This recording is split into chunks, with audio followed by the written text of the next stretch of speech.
Fatima Amanda Estime. Fatima is the name that my father gave me. Amanda is the name that my mother gave me, and Estime comes from my mother's side. My mother is Haitian, and my father is Saudi. He's from Saudi Arabia. I grew up with my mother. My father was in and out because of the difficulties between the marriages. That made my dad stay away from home, and I lived with my mom, with my brother.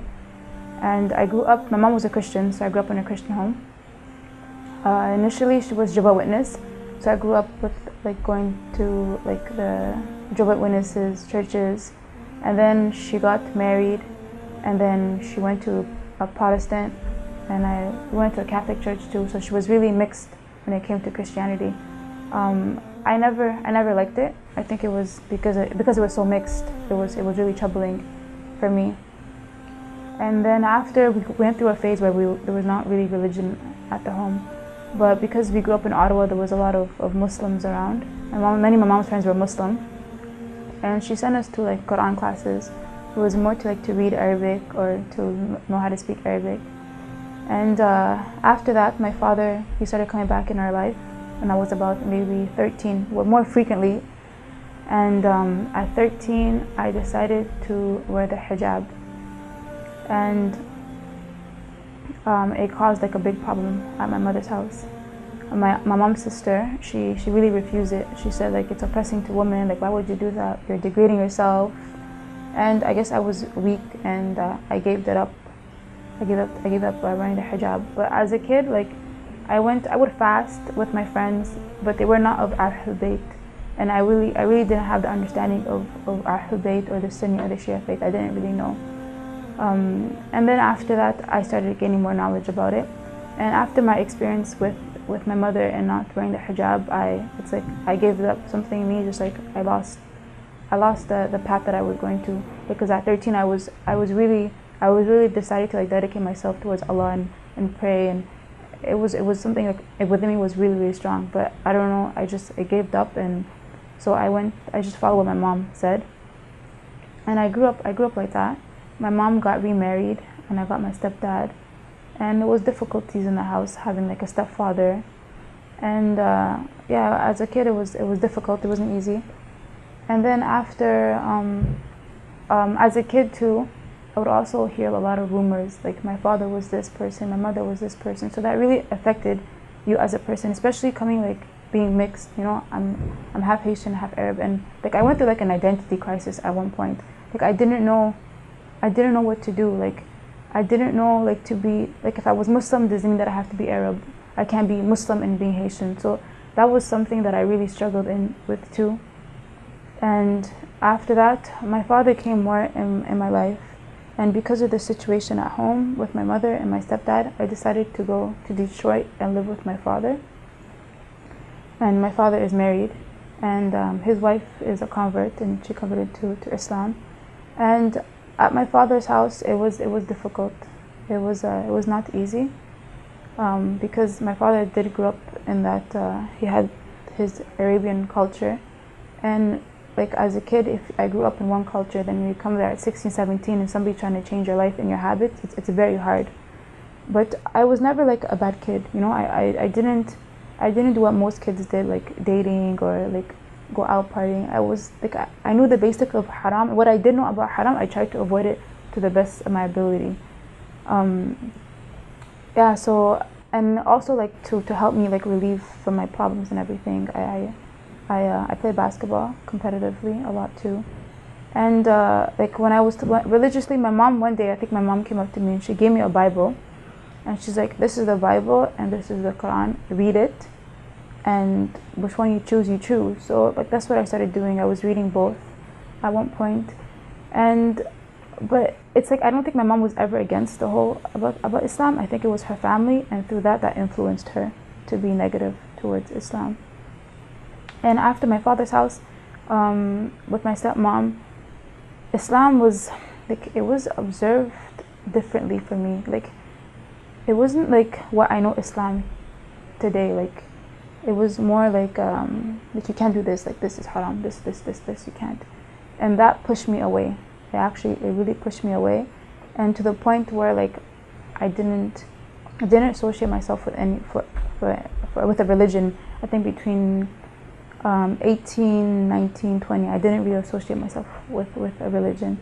But I've always like in my future, when I was like, if I do have kids, if I do get married, like I just saw myself like towards Islam. Like I always had that in my head. It's just that there was always something blocking me for me to advance there. So after I moved to Montreal for university, and my first year, it was kind of rough for me. Like I met new people. I don't think I had the best group of friends. And then after that, I sat down myself and I got a reality check. I said, you know what, like this is not life. Like things need to change. And it was just like, what if I died today? Like what would I do? What would I say? Like Judgment Day, I'm gonna be punished for what I've done. This is not right. So there was a Malcolm X event at Concordia, and there was a number there. It was part of MSA, I believe, or TMA at the time. And I saw the number and I said, wow, like the Muslim Association is doing something for Malcolm X. Like that's really deep, because I was really big on like African history and African American history. So I said, I took the number that was there and I just texted the person. I said, I want to learn about Islam and I need help. And the person answered me and he's like, okay. He's like, oh, that's really nice. I'm going to introduce you to my wife. And like the whole time I just said, I was praying, like I wish they're of the Ahlul bayt faith.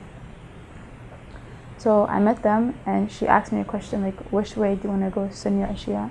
And I told her Shia, and she said, why? I said, because my father is Shia. And then she said, well, I am of Ahlul bayt as well. And like that's how I started, and through Montreal. And that summer I did a lot of reading about like the Caribbean history, the slave trade. I did a lot of reading about just the West of Africa history. And through this whole time, like when I did my high school in the States, so just growing up, they always associate like a Muslim Arab. And I was reading about this stuff. I was like these Africans who came here, like they were Muslim. And I was like, so like this is not something that's different. Like this is something that was within us that got taken away from us. So to see like a person from Africa, to see like an African American who is Muslim, it shouldn't be something shocking, because this is what they were initially. Of course, different tribes that have different beliefs and faith. So that was also an energy boost for me to move towards Islam. And then I think within the week I met the group, maybe 2 weeks, I decided to wear a hijab. I was like, you know, if I need to change everything and if I'm really true want to change my lifestyle, I need to wear the hijab. If I don't, if I'm just like, okay, I'll just follow Islam, pray, it's not, because the hijab, like it's in a way it protected me to avoid many things. Like my friends invited me to do something, I wouldn't be able to do it because I have this hijab and because this is what I represent. So so after that I decided to wear the hijab. I was working at the Greyhound station, Gare du Car at Montreal, and I went to work with the hijab and I got fired for it. So they told me to remove it or keep your job, or you have to remove it. So I decided no, I'm not gonna remove my hijab. So I got fired for that. I knew that Quebec had something against Islam, or not Islam, sorry, like about hijab or Muslim in general, but I didn't know to that extreme. And I didn't know wearing hijab was something that was so bad. Like when I walked in there, like that day when I wear my hijab for the first time and I walked to work, like I was so happy to do it. Like I was so confident. And then when that day, like it really crushed me. But it hurt me more, because just to know that there's people out there who are so against it like that, and that, so I never knew what they faced or what it was. It was always hard enough to be of darker skin tone. Now you have hijab, so that was like even a double struggle, I guess. And I complained and stuff, but they never took the matter seriously. So then, yeah, through that, like I started learning more about Imam Hussein alayhi salam, Fatima Zahra alayhi salam. And when I was just reading more about them, like I'm like, I wish when I was 13, I was stronger. Like I was stronger to wear the hijab, to continue. I wish I started this at an early age. So looking back at it, like I wish I had that strength that I had a few years ago.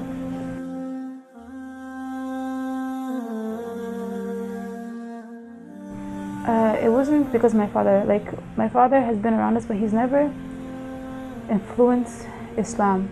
You know, he's talked about it, like, you know, be Muslim, do good things, you know. He's never like pushed it, taught us, even like prayer and stuff. Like when he was there, like he would pray, but he never said like Fatima or Ali, like my little brother, come pray with us. He never really forced that on us. But it was myself. It was just like I just sat down one day and just like everything around me, life, everything just it took it, and I was like, this is not life. There's more to life. This is not it. Like this stuff, like what we're doing, clothes, cars. This is not life. There's more to it. And I guess I got a big reality check because I knew the truth before, and I guess it was fading, and I think everything just hit me one day, and everything came to me.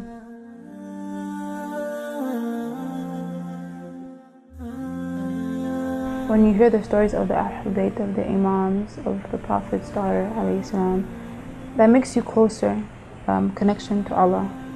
Like you see what they did and like the sufferings that they went through, the troubles that they went through, and how they dedicated themselves to Allah. Like it pushes you more to do that.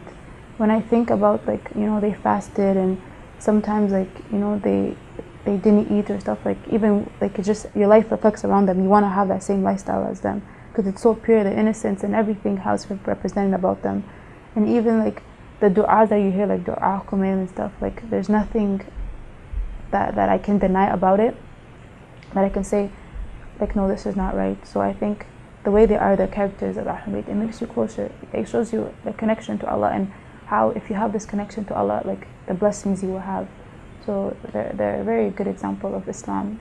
When I just hear the debates of people against Imam Ali alayhi salam or Imam Hussein alayhi salam, like I just say, okay, let's see the logic. Like if you had a brother, or if you love someone who was somebody and they had kids, would you not love their kids too? Would you not respect their kids or have the desire for their kids? Why wouldn't you? That's just number one logic of it. You know, like my brother, if he has kids, I'm gonna love his kids like they're my own. So why not love the grandchildren of the Prophet? Like why be against that? And his daughter, why be against her? So that's just the logic of that. You see, like the story of Zainab alayhi salam, like her strength, you know, that like when I read about it, even the thought about it, like I want to cry. The emotions that I felt for all his members, all the youngs who decided to go as a martyrdom, Abbas.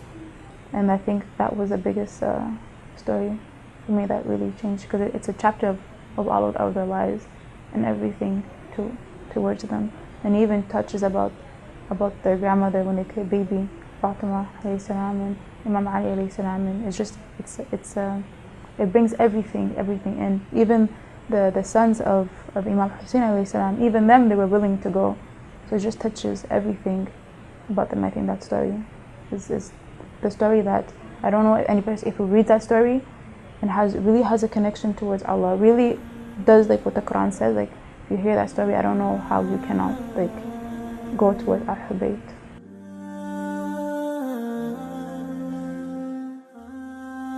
I think all the women did. It wasn't, Islam doesn't look at skin color. It's not telling you be of this race, you have to do this. Islam is telling you exactly what the value of a woman is.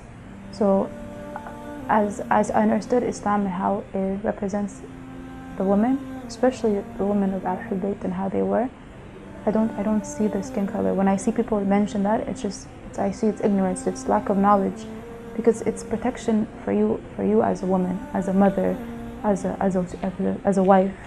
So I don't see. That's when I see that. That's what aids me. Fatima Zahra alayhi salam. just how she was, her modesty. You know, like over here we tend like to associate ourselves with men and stuff, or it's like I don't know, it's like popular or something that to do. But like I feel like how she didn't, she reserved herself. I think that's very strong. That's very beautiful. And here it's like we have to show and flaunt ourselves for that. But even she didn't do that, and she was still viewed as someone who was so beautiful, a good woman, and she didn't even need to do like what we do now today. So that's when I hear about her, how she is a character, like if I think about my past and stuff, and I'm like, if I knew this before, and if I had, like I would avoid all this stuff that society puts in us, because it's not worth it.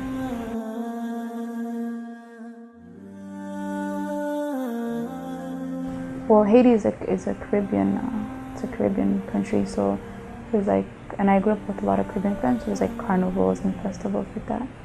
And I think over there it's normal to show skin.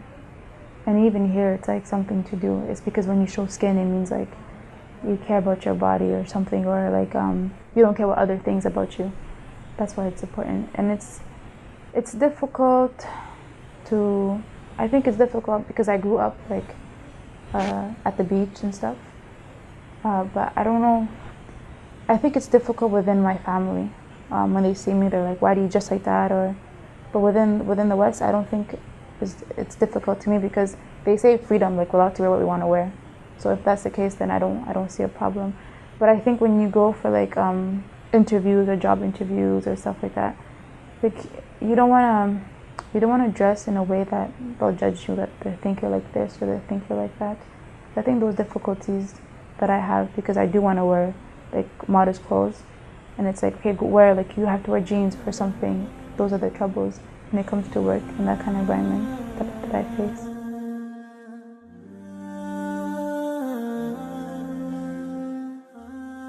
I think one of my biggest concerns is that I don't want people to see Islam and they think you're Arab. That's one of my achievements, is that if I can just talk, you know, to people, or if I can just represent Haiti in a way, or go to Haiti and talk, you know, this is not it. Like I'm not just because I wear the hijab doesn't mean I'm Arab, but because that's one thing. Another thing that I want to achieve, like career-wise, I was interested in going into medical school, but as I was doing research and stuff, and now that I thing changed, I want to work with like NGO, like Peace Corps and organizations, with for women's rights, for kids who are orphans, like do seminars and just talk, and like in public health, health technology. Those are my future plans. Why did you choose this of all the things you could choose? What I choose? I've always been attached to kids, especially the orphanage, those who are poor and those who are needy. I want to see their lifestyles. There's something that I like. If I was to travel, I would never go to Europe. I would go to a country that was poor, and I would take my camera, take pictures, and just talk to people. It's something that I don't know. It's something that I've always been drawn to, and it's just because like growing up I didn't grow up in a fancy neighborhood. Actually, I grew up in a neighborhood, like people call it, I think we'll say like the ghetto. Although it wasn't as bad as we see like in the States and stuff. And like some kids, you just look at them like they're good kids, but they don't have that family support. They don't have the means, and the only thing that there is just like society. The streets raises them up. So what do you expect them to do? Like if he goes up stealing, is he really a thief, or that's what he knows? So that's what I wanted to do. If I can just talk to them and maybe like motivate them for something, and just tell them like, hang on, like just avoid this haram thing. Trust me, like you'll grow older and you'll regret this, or things will get better eventually, inshallah. So I think just because of my experience and stuff, I just want to give back. And yeah, just like any kid who's crying, or any woman who's going through suffering, even men too, just to aid them, because some people don't know.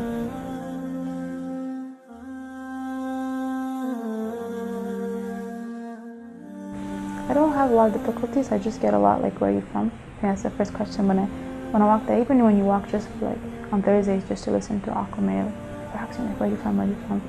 I think sometimes it's like, I think it troubles me. I don't think they ask it as a mean way, but That's one question. They'll go deep in details about your life, and it's like I don't know what to explain, and sometimes I don't feel like going deep in detail for my life. That's one thing. But on the non-Muslim community, difficulties with my grandma and stuff. She's been Jehovah's Witness. So when I was staying with her in my first marriage, I'm wearing hijab and everything. It was a few months ago before I moved out. She like would bring like Jehovah's Witness to talk to me, like try to like convert me to Jehovah's Witness. That's one of the difficulties I had. The Haitian community didn't really like accept me anymore. I think like they'll be like, "You're Haitian? Like no way, you're not. Like impossible. Like are you married? Did your husband force you to do stuff like that?" So that's one difficulty. But with the Islam community, I don't have a problem. It's just the questions, they're just really curious of where I come from. The first time they came over and they talked to me, and then they were like, I listened. It was two ladies that came. I just listened to them, and I wanted to see what they said. And then they're like, "So are you sure?" I'm like, "This is what I want to be." I'm like, Islamic. I respect you. I don't go up to you and tell you to convert. So this is what I want to do. And then after, like, okay, like they were like talking, and she doesn't want to listen. And the second time, my grandma called them over to talk to me again, and she was just telling me stuff. And there was one thing that she really told me. I'm like, "Where did you get the name Jehovah's Witness?" And she was like, "Because in the Bible it says, the people, they witness God or something like that, or they witness like the doings of God." So I said, "That's where you got the name Jehovah's Witness." I said, "So then we all witness God, so should we all be called Jehovah's Witness? Because we all witness like what Allah does for us." And I think she got really mad about it. She's like, "No, it's different," and it was a big argument. So the second time I said, "No, I'm gonna like talk to her." So it was just like not really arguments, but just like facts that she said and the facts that I said. And then to the point it came where like she didn't want to talk about it no more, and it was just like you just have to believe. You just have to believe. And I think one time in church, there was like two events. In the Bible actually it says don't eat pork. So when my mom gave me the Bible to read, I read. I was like, "Oh, it says don't eat pork." Like, okay. But in the Haitian culture, there's a lot of dishes with pork. And actually, growing up as a kid, like I remember they always refused to eat pork. We knew that because my dad was around, and my mom never gave it to us. I don't think she ate it as well. And yeah, so the pastor, I raised my hand and I asked the pastor, like, "You know, the Bible says don't eat pork." And he looked at me. He's like, "Really?" He's like, "We have to discard that because this is part of the Haitian culture, so we have to keep our culture. We have to keep our culture." So that was something that I was like, I was confused about. And then I was having a discussion with my cousins and the members of my family, and I said, "Okay, if Jesus is God, and Jesus is the Son of God, and Jesus is Jesus, then like who did Jesus pray to? Like who does he pray to?" And everybody just looked at me like you just have to believe. You just have to believe. Like why would you question that God cannot be three people at one time? And I looked at them. I'm like, come on, you guys.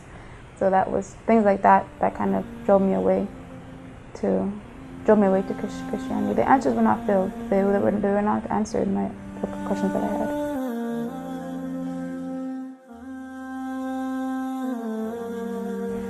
To become Muslim or to convert over to Islam, if you look at Islam, what are the negatives about it? There's no negatives. Everything's beneficial for you. Anything that you say, okay, well, it says don't drink this or don't eat this. Yeah, if you go to a doctor, if you go to health, they'll tell you the consequences of eating this and eating that.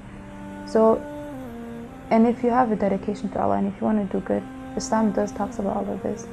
And I think that you shouldn't worry because Allah takes care of you. He takes care of the kids, and He's aware of the situation, the sacrifice that you make. And they say like, throughout my struggle, there was with every hardship, there's an ease. Something that I really live by, and I say to many people, like, don't worry, without every hardship, then there's ease. And even if you go through difficulties, it's a good thing. It's not bad. I was listening to one of the sheikh. He was saying, some people, they have to be poor. If some people need less money to dedicate themselves to Allah, and some of them who have more money, they can do it. And some of them, if they had more money, that same individual, maybe he would not be the way of Allah.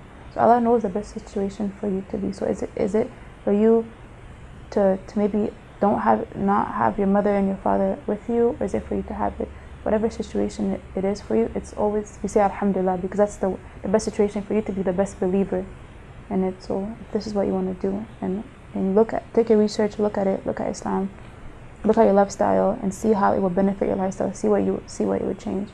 And if your heart is really for Allah, then do it, and do it without looking back or without anything. Fully do it, everything, and you'll see you'll get much more in abundance.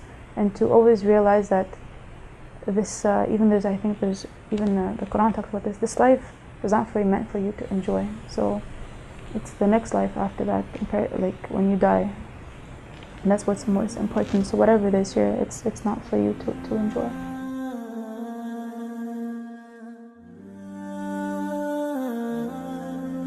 I look for the opportunity. Actually, like, it's something that I plan. Like, I put it in my future. Like, inshallah, when I graduate, I will be able to go. I really look forward to it. It's something like, I don't know. Like, I don't think I can explain it with words.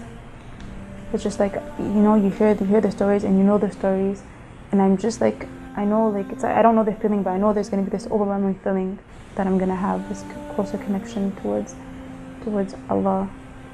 And it's necessary to do, just the whole story about how the Imams went through, the Ahlul bayt went through, and just to walk towards that and to go through that. I think it's the best feeling, and the best thing to do as a Muslim. And I think you should do it.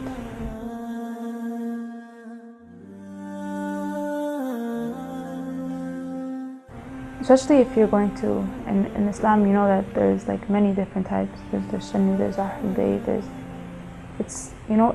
I advise you to really read the Quran and not just go and just hear what people say and then take it. Actually sit down and read the Quran, and use your logic, use your thinking about things before. And just in life, I think that we're so caught up with society, we're so caught up with everything that we're forgetting everything else. Even our kids, like mothers, and I don't know, I just think that everybody should just dedicate themselves towards Allah. And if you can't do that, if that's not your lifestyle, at least do good. At least don't sit there and be like a victim of society, and don't just adapt to the things that they want you to do. And for those who are concerned, who are non-Arab and who want to be Muslim, they're like, well, I can't be Muslim because I'm not Arab, because that's very false. Don't put that in your mind. I think wherever race or wherever, that's the beauty of Islam. Like walking into a masjid, you just go pray. Nobody looks at that. You don't have to worry. Is this an Asian mosque? Is this a black mosque? Like churches, you have to be considered. This is Italian. This and this is Spanish. They only speak Spanish.